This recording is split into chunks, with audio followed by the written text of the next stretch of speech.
Welcome to another episode of Upstate and Litigate, a video cast where we discuss all things legal if it pertains to the Hudson Valley of upstate New York. I'm John DeGasperis. I'm a partner at the law firm of Basch Keegan. And I'm Derek Spada. I'm a partner at Basch Keegan as well. As John said, we talk about all things legal and some things illegal. Today we're going to talk about bicycle accidents and what to do if you're injured in a bike accident. This is an important topic for our community because, as many know, the Hudson Valley is a destination for people who enjoy cycling. We have a lot of rail trails, a very scenic environment. So I'm glad we're finally discussing this topic. Yeah, it's a great place to bike, although some roads are not so great to bike on. You will learn that very soon in this video cast. But before we talk about bicycles and bicycle safety and bicycle accidents, tell me, Derek, any recent wins? Because I have a feeling you want to talk about one in particular. Yeah, I do have one in particular that worked out. My client went to get his tires rotated at a national chain company, and the kind that tries to upsell you at times. You're probably familiar with it. And so he got his tires rotated. At the end of the rotation, the technician went around to tighten the lug nuts, and he used an impact wrench with a stick on the end. It's called a torque stick. Now there's a rack with torque sticks on it, and you have to get the right stick for the right vehicle because there's different amounts of torque for different vehicles. Like a small car, for example, needs less torque than a full-size pickup truck. In this case, it was a full-sized pickup truck, and the torque stick that he used should have been white, but instead it appeared to be not white.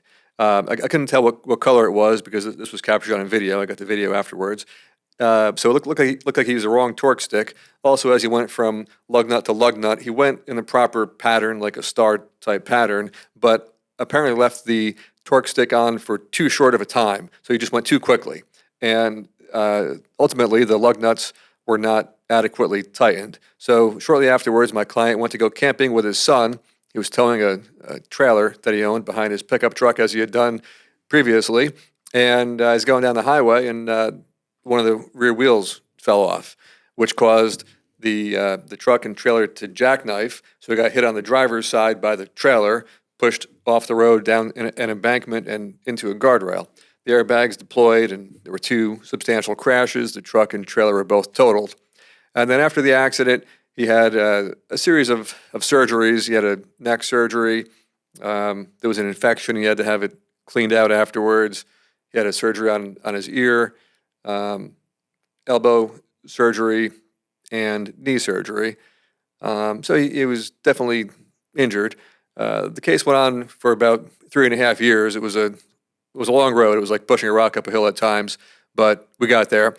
And ultimately, we went to mediation. I spent all day at the mediation and was able to obtain a $2 million settlement for my client, and he was very happy with that. I think it worked out really well. Yeah, he did a good job. That case, I don't think, was necessarily a giant case on its face when it came in the door, but your persistence ended up with a great result, and I think that was a good lawyering, and your client suffered, so it was a good result. Good job. Thanks. How about you, John? Well, you know what's interesting? I've had a spectacular first quarter of the year. I think I've settled over 20-some cases. I think over $2.5 million in settlements, which was just a really awesome start. And so, but I share that not because of the money so much, but the number of people that we help. And when I look at my settlement list for January and February of 2024, I've helped over 20 people and help them by giving them some financial stability or security after a car crash. And I think it just goes to show the important work that we do as a law firm for people in the Hudson Valley, but also just how important personal injury lawyers are to the communities that they serve. And another thing that I love, that's over $2.5 million of insurance money coming back to the local economy. This is something that Eli, our law partner, always spoke about, and I think it really is something that people should think about. When you pay your insurance premium, it goes off to some major corporation. They invest that money in the stock market, real estate, reinsurance, all these other investments that make them money. But when we file insurance claims and when local personal injury lawyers help their clients, they bring that money back to the community, and that money is spent in the community. So that's what I wanted to share on a positive note. It's just an overall good thing that's been happening at Basch and Keegan over the last 2 months. And so then I've got what I got going on, and my partners are doing what they're doing. You had that big $2 million settlement. So I think overall things are going well there. Yeah. And over the years, it seems like we get, I can't say most of our cases, but maybe half of our cases just by word of mouth, referrals from former clients. All friends, of my relatives. cases. Yeah. It's kind of funny. At this point, I think like virtually all of my settlements, mediation results, and trial verdicts, I'm paying referral fees to lawyers. And on the one hand, it's kind of a bummer, but not really, because it speaks to the quality of work that we do insofar as other lawyers refer their personal injury cases to us. So, I think we're doing good things. All right, now we're going to get into our case in chief. Again, today we're going to talk about bicycle accidents and how we help people who are seriously injured in bicycle accidents. We see a lot of them. I would think that at any one given time, the firm's probably got, I don't know, between 5, 15 going at one time, right? Yeah. And I think that what's really interesting about bicycle accidents is that the fact patterns never really seem to be consistent. That a lot of times the facts and circumstances surrounding bicycle accidents can be really unusual. Do you agree with that? Yeah, you end up with some weird ones. And they're not always car on bicycle. They're bicycle on road defect or bicycle on car door. Remember that case I handled where the woman opened the car door? Yeah. There are a lot of circumstances that can cause or create bicycle accidents. Like, how would you name a few? Well, they don't seem to happen in apparently dangerous places very often either. Something like, for example, say like Route 9W, Route 32. You get a bike accident there once in a while, and you would think those roads are more dangerous because cars go at higher speeds on those roads. And of course, if you hit at higher speed, there's more damage. But we see very few accidents on, let's call them major roadways. And the majority of the accidents happen in residential areas where the speed limits are low and the cars aren't necessarily speeding. Like, speed doesn't have too much to do with it. In the bike accidents that I've seen, I can rarely say that the car was speeding. It's just that the driver of the car, or sometimes the driver of the bike, it can go either way. But sometimes, the driver just isn't paying attention. Yeah. And, even if they're going 15 or 20 miles an hour and hit a bike, there's going to be some injuries. I find that in almost all of the bicycle versus car accidents that I handle, it's always the vehicle operator's fault. Whereas like a lot of car accidents, there's some maybe sort of contributory negligence on the part of the driver if there's a funny situation going on.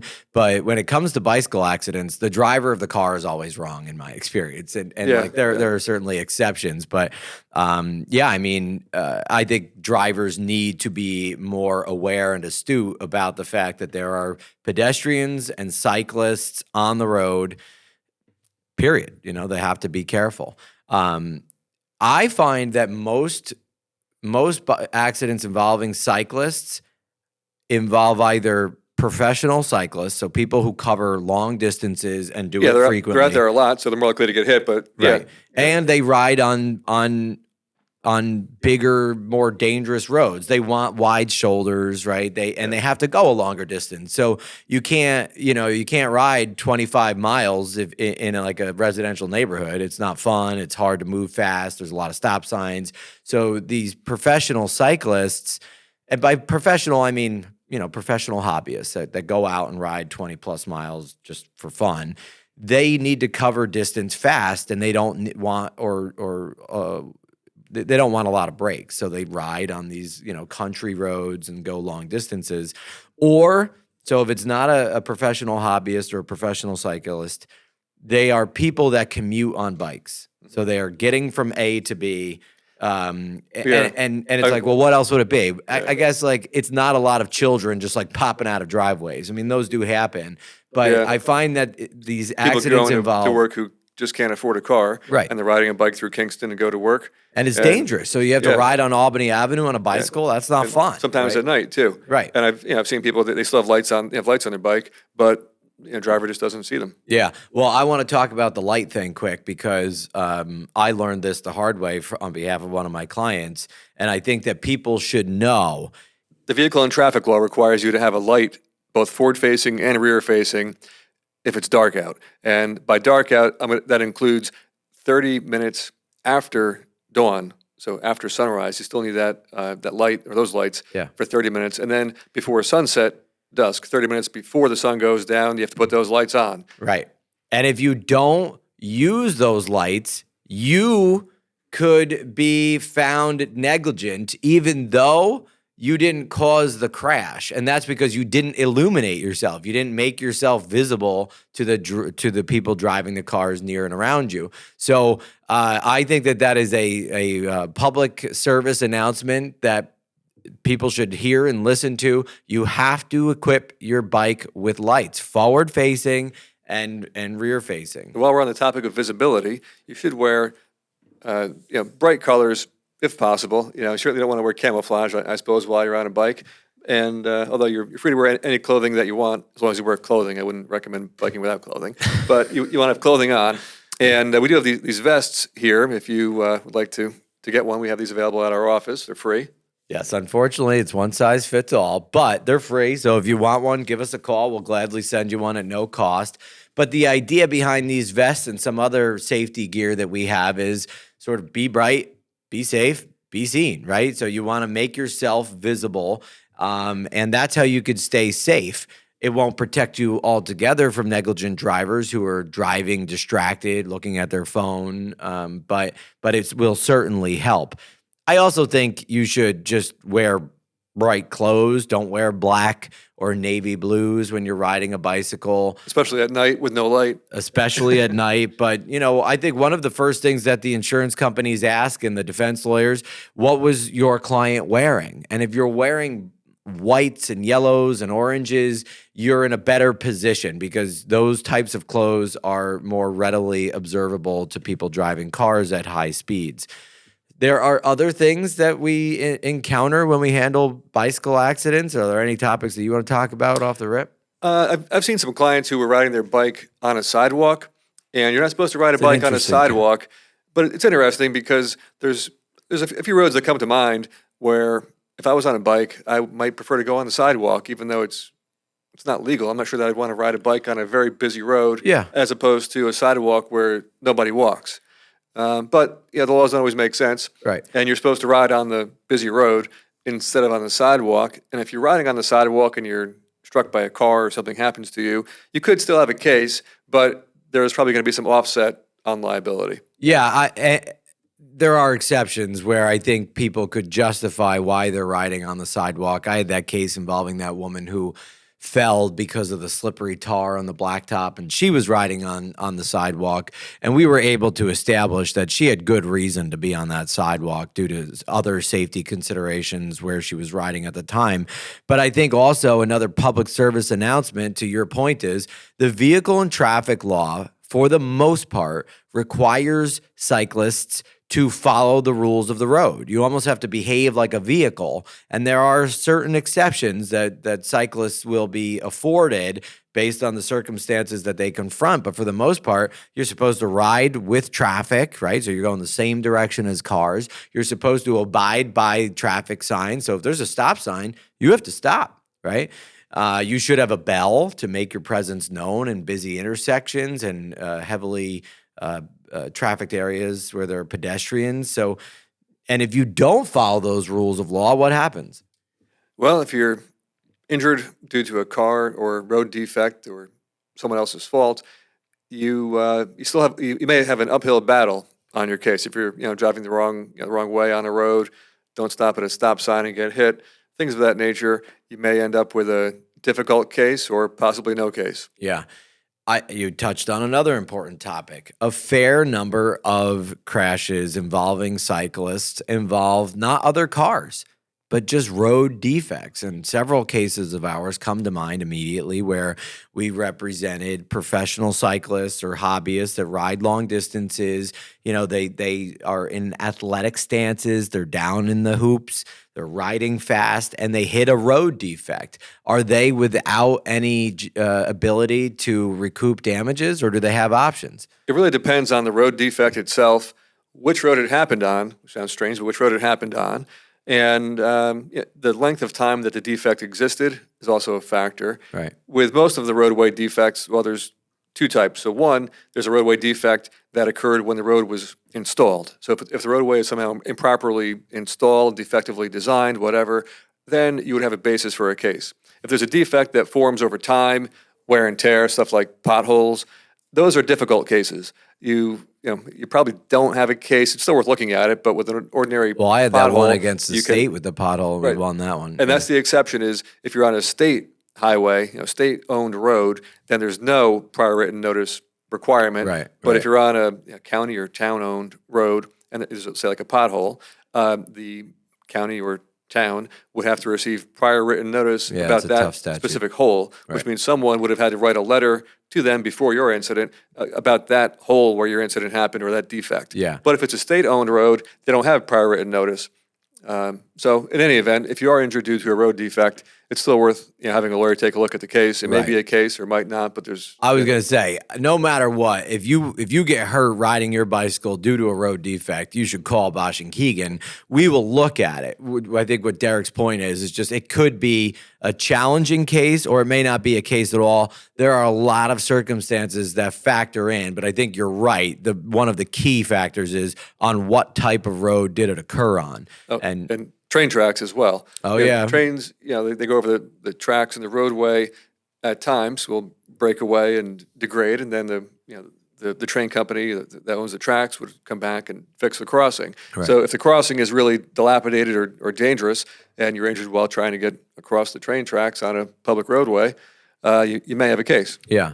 Now, I think people should know that there are obviously insurance benefits available in many different types of bicycle accidents. So if you're involved in a bicycle accident with a car, you will typically be afforded no-fault insurance benefits. And this is good because you'll be protected from financial ruin. There's a basic level of insurance coverage available to you. It will cover you for things like basic economic losses. That's medical bills, travel to and from medical appointments, and lost wages. But if you hit a pothole or you slip on gravel, you're considered a pedestrian, so you don't trigger any type of car insurance. But if you have health insurance, the health insurance should cover your injuries. If you have some type of disability policy, you may be afforded some coverage for time missed from work. And then you would, the idea would be you might trigger a liability policy for your local municipality or the state, depending on where your crash occurred. And that's where Derek and I and Basch and Keegan come in to help people because we will go get that insurance to make you whole for your injuries and your pain and suffering and other economic harms that occur. So, again, I would say every year, what do you think? We settle between, I don't know, this is a big range, but between 5 and 20 cases involving cyclists. Yeah, somewhere in that ballpark. Yeah.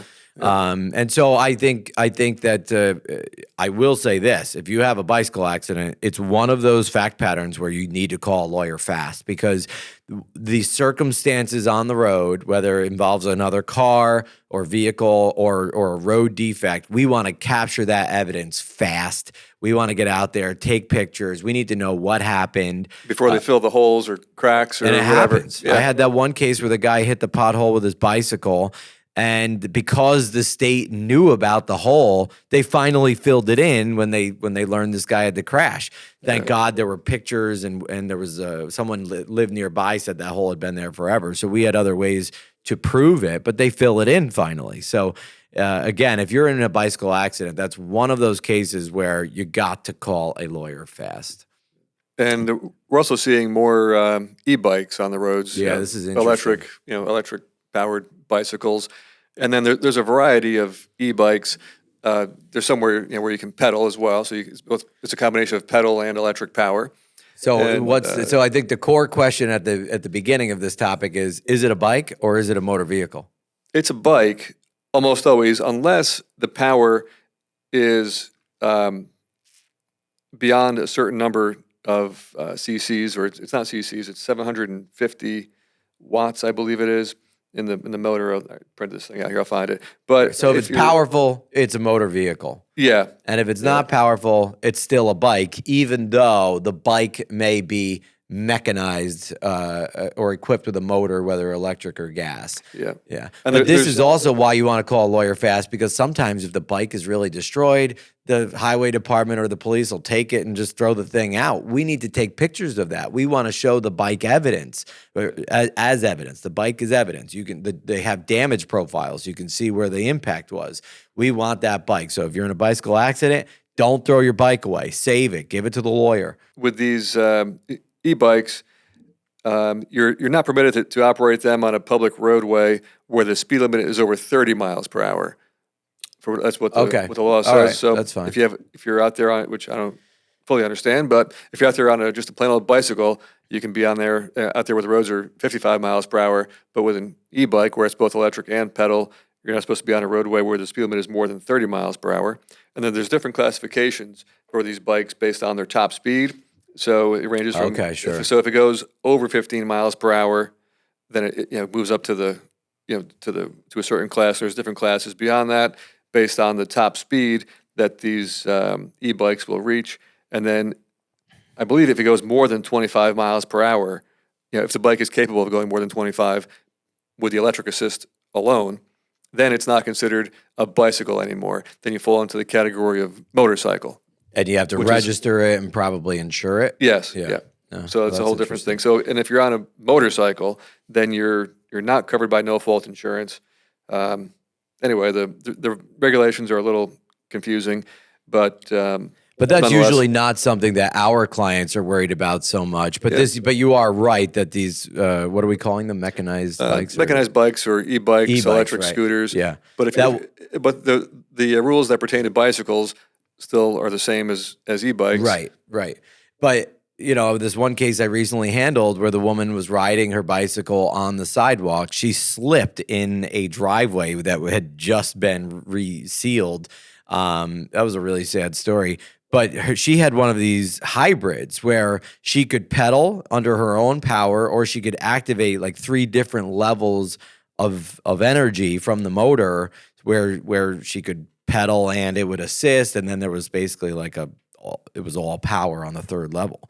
And that was a real focus of the deposition, was like, what level were you on? Were you pedaling? Was it motorized at that point? Because I think if she was under the bike's power alone, then it was more offensive that she was on the sidewalk as compared to if she was using it as a traditional bicycle, then maybe it was not so egregious that she was on the sidewalk. Yeah. So it was interesting. All right, so last topic on bicycle accidents. We didn't hit it yet. Helmets. How important is a helmet? I'll say that they're very important in terms of safety. I guess frankly, it depends a bit on where you're riding. So I think if you're going to just take it easy on the rail trail, you should still wear a helmet, of course, but you're not going to get hit by a car on the rail trail. You could still fall and strike your head on the ground. Yeah. But I would say they're really much more necessary on a roadway. So just to be clear, you should always wear a helmet. But if you're on a roadway, you really need a helmet. You have to have a helmet. If you don't wear a helmet and you have a brain injury, that case has changed in terms of dynamics, and it becomes much more difficult to rationalize why the individual deserves compensation for a head injury when they did not care enough to protect their head. And I can tell you firsthand, based on some bicycle accidents that I've handled, the individual comes in with their helmet and it's cracked. It worked. It saved their dome. So you have to wear a helmet. It is an absolute necessity. It's not good if you call my office with a bicycle accident and you were not wearing a helmet. I think the only time it's excused is with children, because I've represented a young man who was injured and he didn't have a helmet on, but he also broke his leg, so the head wasn't the factor. But I would tell parents, at Basch Keegan, we see a lot of brain injuries they run the gambit from mild to serious. They're not always in the context of bicycle accidents. But as a personal injury lawyer, you should really emphasize with your children the importance of helmets. So, you know, and I think if you're riding a bike, you got to have one on. And it seems like Kingston and, you know, the surrounding areas here in Ulster County and other counties in the area as well are trying to become more cyclist friendly. Yeah, it's a good thing overall. Yeah. I'm still not sure about the bike lanes on Broadway.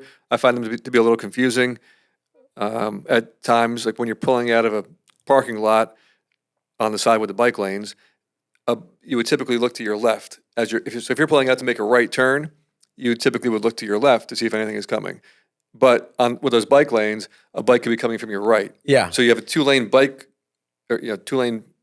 road to cross first before you get through the parking spaces into the road. But that's inevitable. So in New York City, the bike lanes are closer to the driving lanes. But also in Kingston, it's the one place where you have to drive on the wrong side of the road with your bike as well, on Broadway.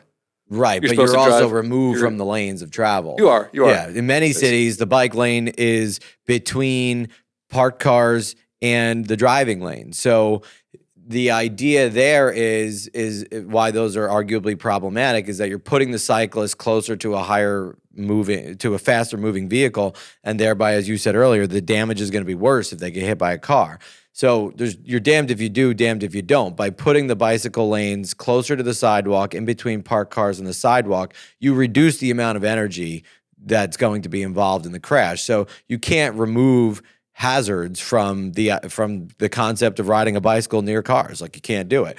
So what you can do is minimize their exposure by exposing them to the vehicles pulling out of driveways. Granted, it's dangerous, but it's less dangerous than putting them next to a vehicle moving 45 miles per hour. So for all the individuals who take exception to how the bike lanes exist on Broadway in Kingston, there's a science to it. No science is perfect, but that's the science. Take the people away from the fast-moving vehicles. Yeah. And the bike lanes on Broadway, I don't know if you noticed, but if you go up Broadway, toward Uptown, toward the traffic circle. Now, if you wanted to go from Broadway over to Albany Avenue into Uptown Kingston, well, the bike lane ends before the traffic circle. Right by the traffic circle, the bike lane just ends. That's it. No more bike lane. So then, and the bike lane, I believe, leads to a sidewalk. So now it's illegal to ride your bike on the sidewalk. And so if you want to follow the law, if you will, then you have to get in the left lane of traffic on Broadway to follow the traffic pattern around the traffic circle legally on the bike, which sounds crazy, driving on the inside lane on your bicycle to go around the traffic circle. But that's... Or you just legal, get off or you the get off your bike and walk it around. You have to walk Broadway, it across. Right, you have to walk it onto across. a side street. Right. So you have to walk it Don't bring across. your bike on the traffic circle. Right. I think the thing is, I'm going to defend Kingston here for a minute, is that, like, you have to start somewhere, right? Like, you can't interconnect the entire city overnight. So it's done in phases. So overall, I think that there's been progress. And I think overall you're seeing cities across the state anyway are becoming more bike friendly. Here's an example. So people take issue with the bike lanes in Broadway. I remember the case I handled in Beacon. So Beacon decided to put the bike lanes between the travel lane and the parked cars. Okay, so where's the danger? My client's in the bike lane. She is riding in broad daylight. Someone parks their car to get a slice of pizza at the pizza restaurant right to the right of the parked car. And the driver of the car opens the car door directly into my client's path of travel. Now, she's on a bicycle. I don't know how fast bikes go, but let's say she's doing 15 miles an hour. She hits a car door, like a sudden wall that exists. She gets ejected from the bicycle, breaks her shoulder, breaks her face, So there are hazards no matter how you present it. Yeah. But overall, it's an improvement. There are flaws to the design. I'm not saying it's a perfect design, but I think that's the logic. So, all right, wear your helmet. Be careful. Be bright. Be safe. Be seen. That's all I got for bikes. You? I think that sums it up. Yeah. All right, sounds good. Now we're gonna go to, is it legal? So if a cyclist is injured, for example, if they're struck by a car, but the cyclist is violating a vehicle and traffic law, something like maybe riding on the wrong side of the road, Okay. do they have a case? They might. I mean, if they get hit by a car, for example, the vehicle operator always has a duty to use reasonable care under the circumstances. So if the operator of a vehicle is not reasonably safe, even though the cyclist is on the wrong side of the road, the cyclist might have a case. Now, there could be something called comparative fault, where the cyclist, by violating the vehicle and traffic law, contributes to the cause of the accident. Comparative fault might result in an offset. So maybe a vehicle operator is 60% at fault and the cyclist is 40% at fault, but the cyclist would still be able to recover 60% of his or her damages. So yeah, I think there are circumstances where cyclists are exempt from the traditional rules of the road. For the most part, the VTL mandates that they follow the rules of the road, but you and I both know that there are situations where the cyclist will be excused based on the circumstances. So yeah, if you're a cyclist and you broke the vehicle and traffic law, but you were injured due to someone else's negligence, give us a call. We'll help you. Derek, what happens if someone riding their bicycle has a serious accident and suffers injury because of a pothole in the road? Well, it depends on where the pothole is and the nature of the pothole. I would say it's something to talk to a lawyer about. Again, if the pothole is on a state road, you're more likely to have a case than if it's on a non-state-owned roadway. It depends on factors like how long was the pothole there? Was anyone aware of it? And the dimensions of the pothole. If it's a small hole, it's a tougher case. If it's a giant hole, you probably have a better case. So give us a call. We'll figure it out. Great. All right. Now for my favorite segment of the show, let's get local. Derek, with April showers ahead, what do you typically do in Ulster County with your family on a rainy day? On a rainy day, well, we tend to stay inside, maybe watch a movie. Once in a while, we'll go shopping somewhere, like just take a ride maybe up to Albany or Poughkeepsie. But I'd say like nothing terribly exciting. Just try to hang out and have a good time. Yeah. My kids are little, so on a rainy day, I can't get stuck playing for 8 hours. So I try to keep things moving. Maybe we'll run errands, but I do think Albany's a good option. They got places like Billy B's and trampoline parks, even though probably I shouldn't admit to that as a personal injury lawyer. But no, I actually like to keep things moving. Maybe we'll go try a restaurant that we've been wanting to try. I can't be bored at home with my kids. It'll just drive me nuts. All right. So now with closing arguments. All right. Well, that concludes this episode of Upstate and Litigate. Thank you for listening. It's been a blast. Thank you for listening. If you enjoyed our podcast, you can subscribe on YouTube. We're also on Apple Podcast, Spotify. Just Google us. You'll find us, Upstate and Litigate. Thanks. A videocast. Come on. You got it's a long intro here. All right. I'm Derek Spada. I'm a partner there as well. All right. 30 minutes before dawn. Before sunset, you mean? Yeah, I know I always mix it up. Dusk is when it goes down. Sorry, dawn is the morning. Oh, sorry, you're right. So you have to. Dawn is sunrise. Right, yeah. But you have to have the. So where are we? The bikes. We'll clean it up, right? Yeah. And you have to activate it 30 minutes before dawn. And no, 30 minutes before sunset. Right, and 30 dusk. minutes after dawn. 30 minutes after dawn. It has to be on. Yeah, okay. We'll do so, it one more time. This is New York State's vehicle and traffic law, and they have to activate the light at least. I'm done. All right. I'll just say. You do it.